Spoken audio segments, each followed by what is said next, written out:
Following program is a production of the Hennepin County Library.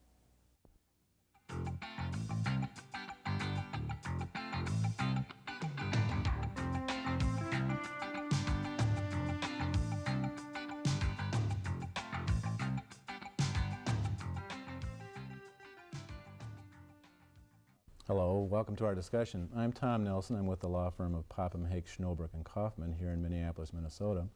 And I'm here today with Steve Gillon, who has just recently written and now published a book called The Democrat's Dilemma, Walter F. Mondale and the Liberal Legacy. Welcome to Minneapolis. Thanks, Tom. So you've been to Minneapolis, I'll bet, in connection with this book a good deal lately. That's right. I spent 5 years researching the book and spent a lot of time at the Minnesota Historical Society. Mondale has some 1,300 boxes of material there, personal papers, which I had to plow through. And it's actually, the Minnesota Historical Society is a wonderful collection of materials related to the DFL, to the Democratic Party, to liberalism. There's the Humphrey papers, Freeman papers. So I spent a lot of time here, and there's also many old Mondale hands who are in the Minneapolis-St. Paul area who I've gone around and talked to. So made many visits and have enjoyed them all. Well, it's a thorough and careful book, and I have to say I very much enjoyed reading it and respect the work that you've done on it. Let's take a minute before we talk about the book. Tell us a little bit about your background. How did you happen to end up in the business of writing and publishing a book? Well, I went to graduate school and decided I wanted to be an historian. And my major interest was the post-New Deal, national politics. And I wrote my dissertation and my first book on a group called the Americans for Democratic Action. And when I finished it back in 84 or so, 85. Where were you in school then? I went to Brown University, and I finished my PhD in 85 and went to Yale and have been there since. And I had felt that I had just skimmed the surface of these issues. I wanted to look at the central question, I guess, that was driving me was what happened to the New Deal coalition and what happened to post-war American liberalism. Why do I remember Lyndon Johnson launching a war on poverty, and why was I watching Ronald Reagan assault that war on poverty? What took place in American politics that brought about that change? Thinking back, what is it that piqued your interest in that? What is it about those topics or those questions that got you going? I think a lot of it was just my background. I grew up in a working class, ethnic community in Philadelphia, right outside of Philadelphia. And most of my friends and the people who I grew up with, and my family, were Democrats in the Roosevelt tradition who fled the party in the 1970s. And I tried I understood, I think, some of their concerns and their problems with the Democratic Party and with liberalism, but I wanted to understand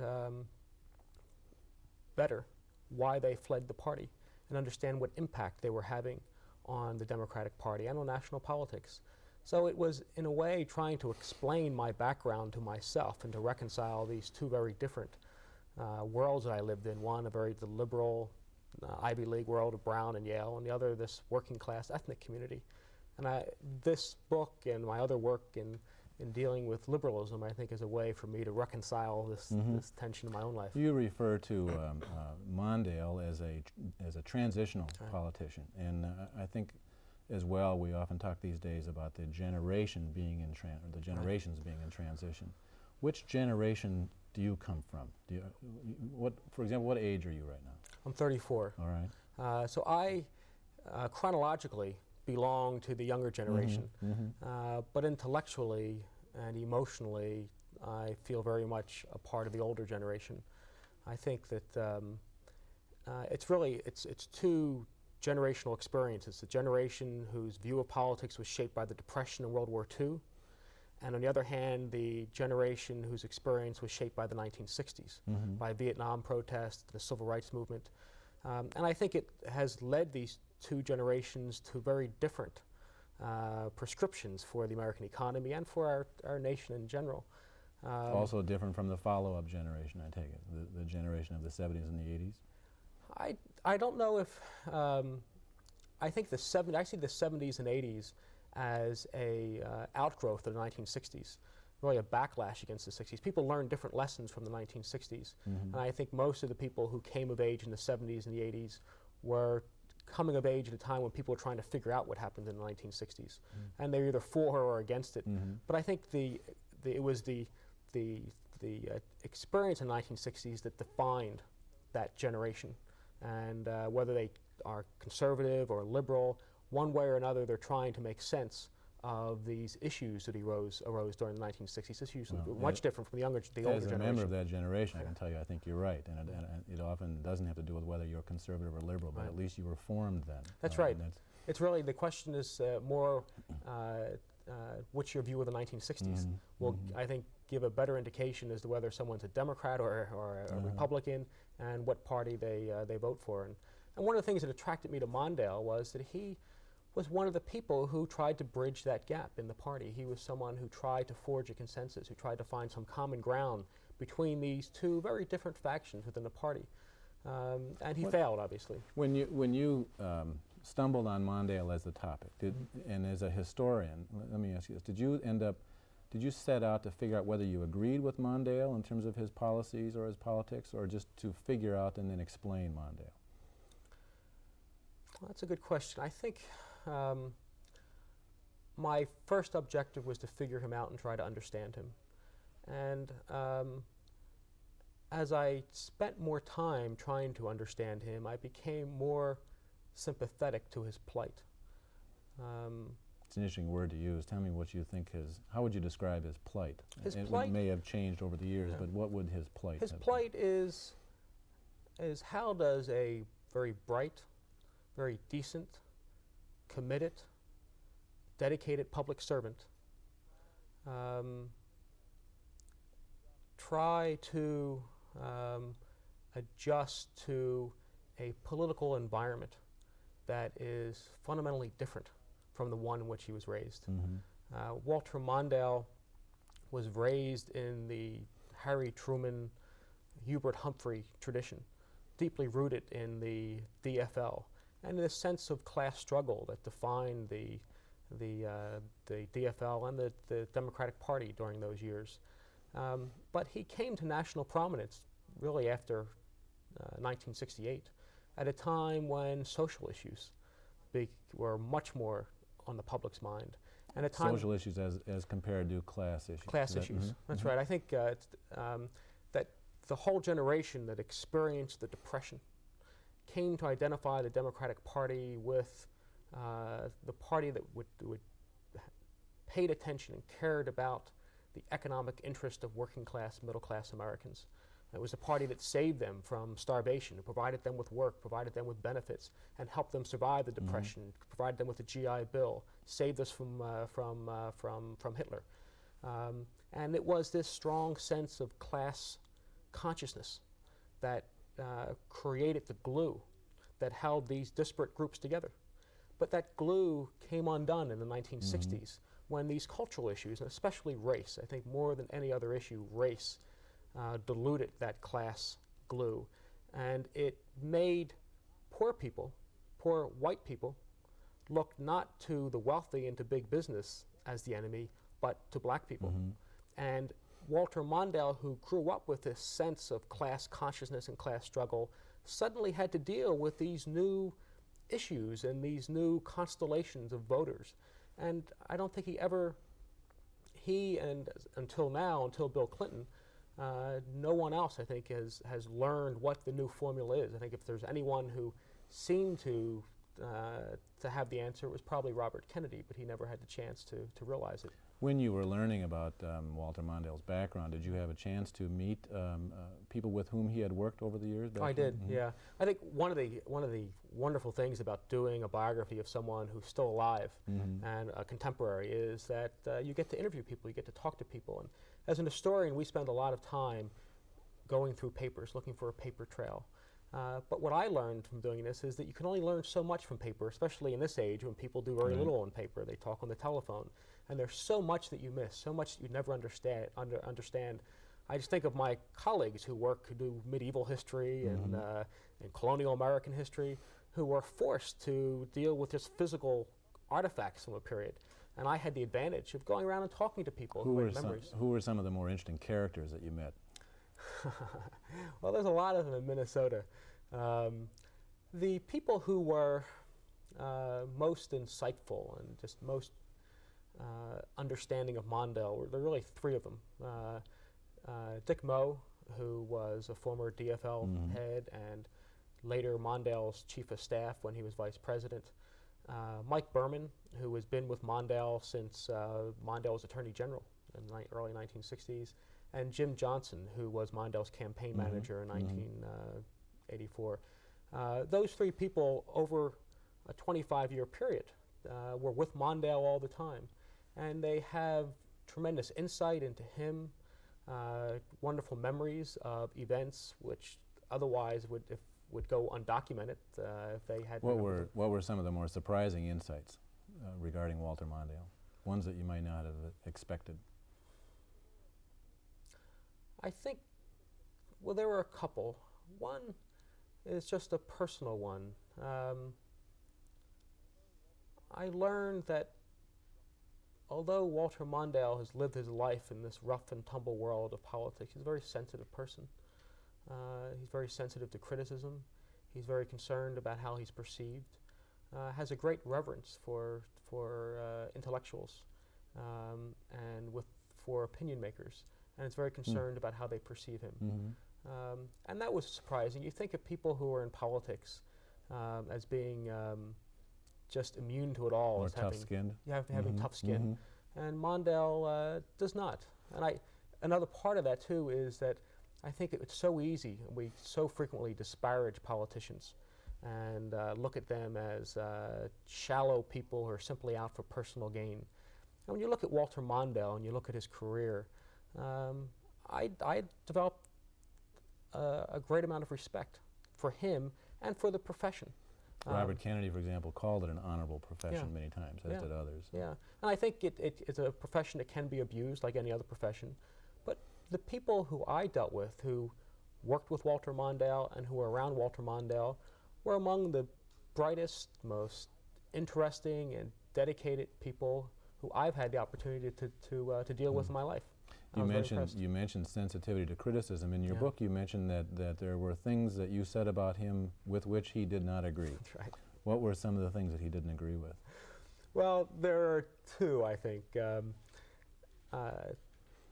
The one that I think we battled over the most was my interpretation of his role as vice president, and particularly his differences with Jimmy Carter. I have an account in the book that Mondale, at one point in the spring of 1979, considered resigning. He was so frustrated.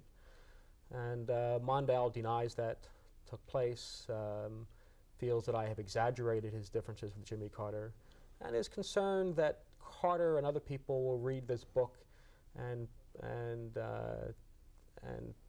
say that Mondale is trying to distance himself from Carter, which is not the case, because it's not Mondale's book, it's mine.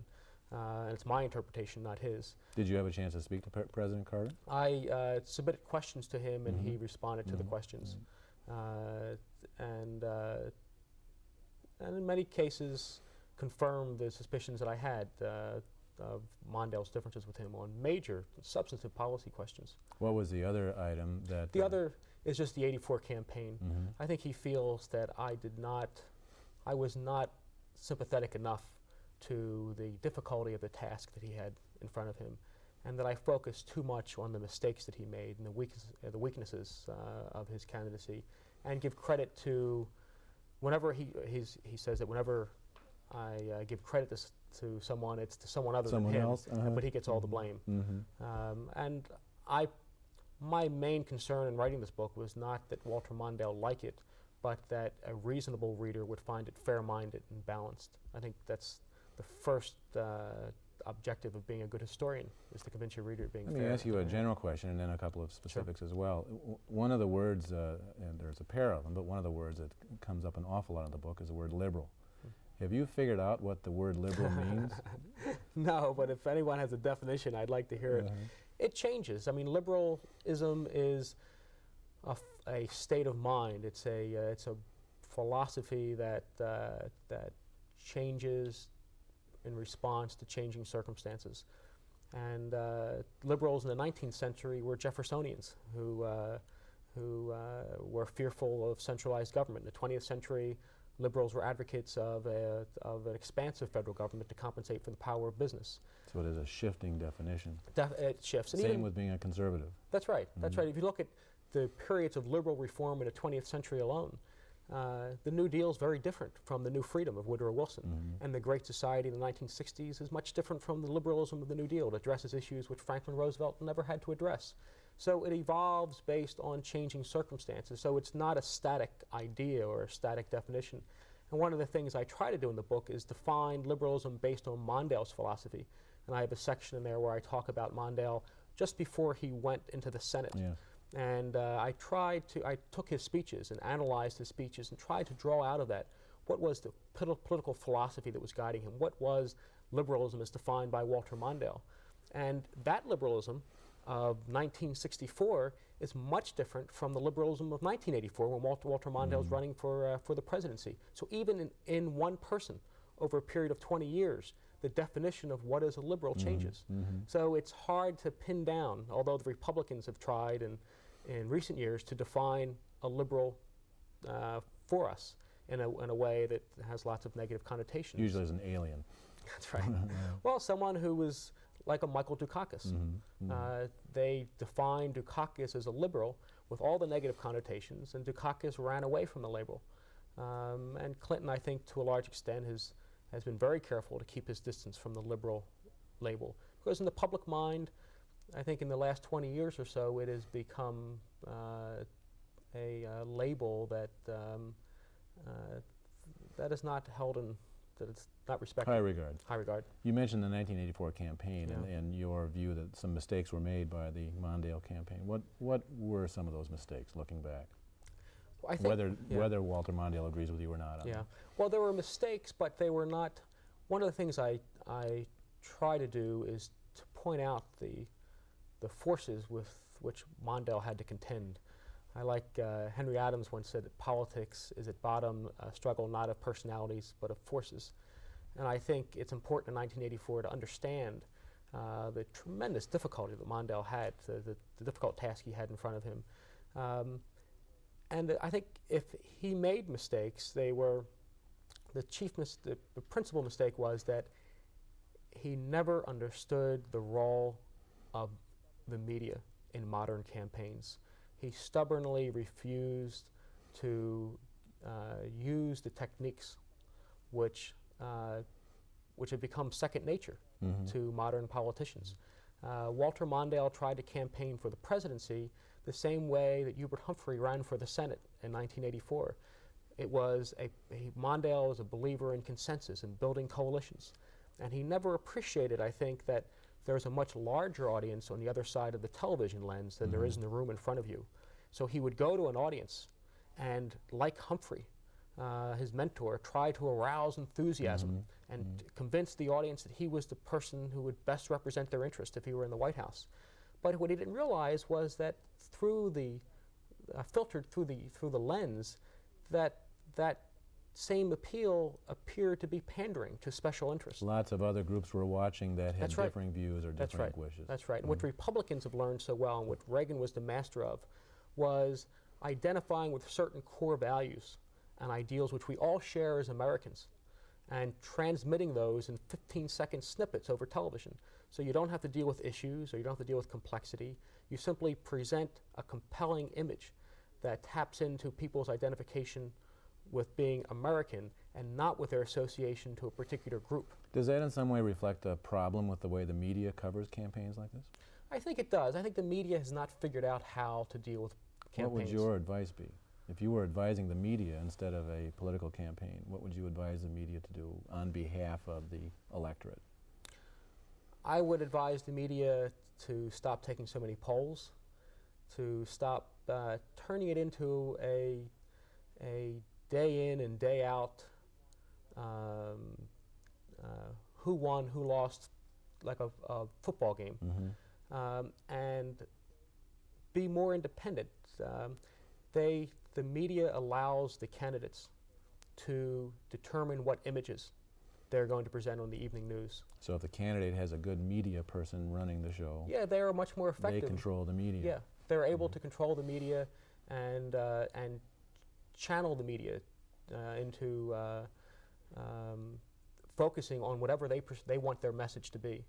And I think the media has to be willing to simply not, unless a candidate has something substantive to say, the media should simply not cover an event and not just show balloons and cheerleaders and sunny skies and white people.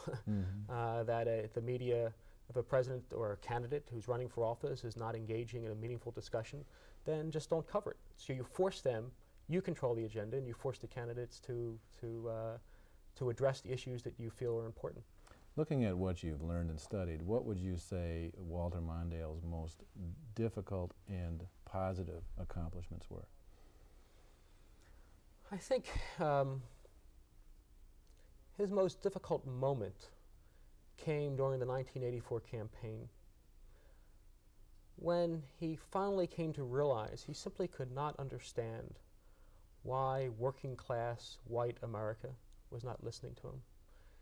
It was, for him, shocking to run against Ronald Reagan and to try to deal substantively with these difficult issues of the budget deficit and just have people not listen to him.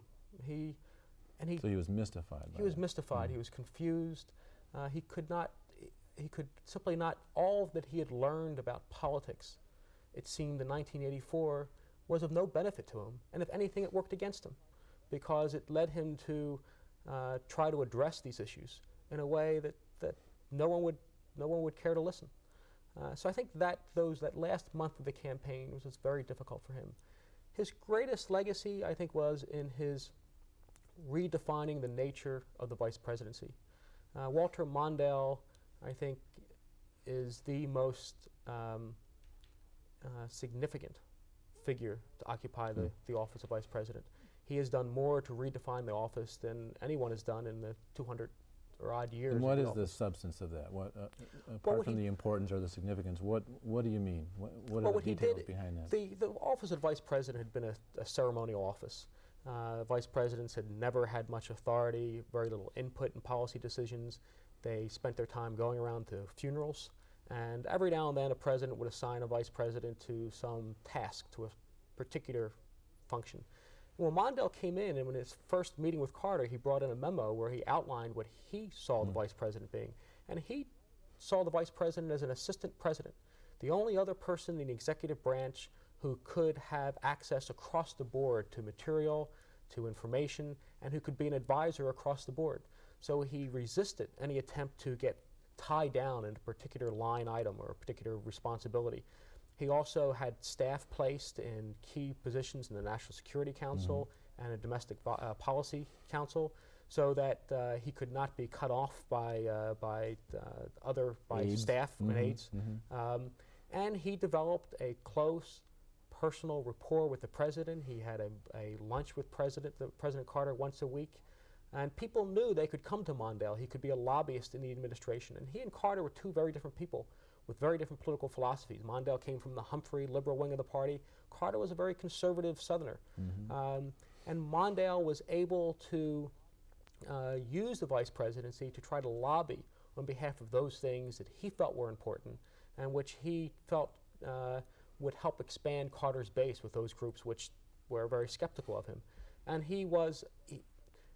so in the way he defined the way the president and the vice president relate to one another, he made a significant contribution, and both George Bush and Dan Quayle have modeled their vice presidency after Walter Mondale. Both actually read the Mondale memo that Mondale had written for Carter. His influence did not always have an impact, especially as inflation became more serious. Carter frequently rejected Mondale's advice, but he changed the nature of the vice presidency, and I don't think it'll ever be the same after him. Having gotten to know Mondale on something of a personal level, what do you think he is the most proud of?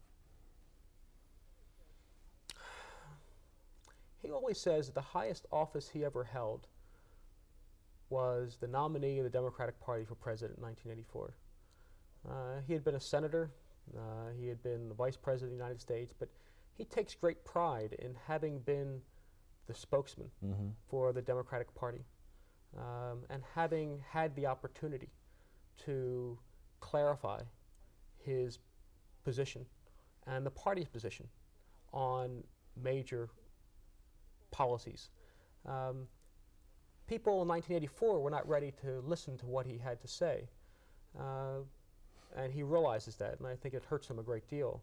But I think he takes satisfaction in knowing that in recent years, as we reassess the 1980s, that people are beginning to see him and what he stood for in a different light, and a much more favorable light. What has his post-political life been like? Have you learned anything about his activities since leaving government? Yeah, it's been very quiet. I think he, in the couple of years after the election in 1984, he had a very difficult time, I think, readjusting to being a private citizen. He had spent his entire adult life in public office or in some form of public life. And now, he said at one point, he said, one day you walk outside and you have newspaper people and photographers and reporters from around the world. The next day you walk out, not even your dog looks at you. And that was a difficult adjustment for him. And he's also someone who, from an early age, from growing up in Elmore, he listened to his father preach about the virtues of public service. And I think he has this, although he felt rejected and felt that that people did not hear what he wanted to say, he still had this real desire, this commitment to being involved in public service, and I think is frustrated with private life. I think he gets a lot of, he finds it satisfying. It's provided him with financial security, which he had never had before. But I think deep down inside, Mondale loves public life and misses it a great deal. Do you think he'd like back in? I don't know.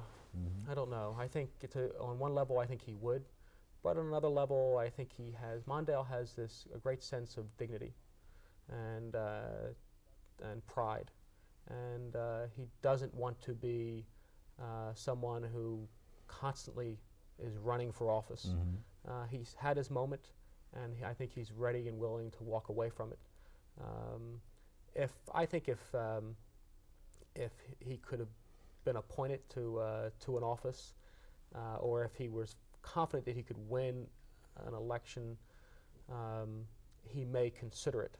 But I think at this point, I think Walter Mondale plans to remain a private citizen. Well, thank you very much for discussing this with us today, and I hope that you enjoyed the discussion. Please take advantage of the book. It's a wonderful book, a careful book, and a thorough book. I think you'll find it thought-provoking as well as enlightening.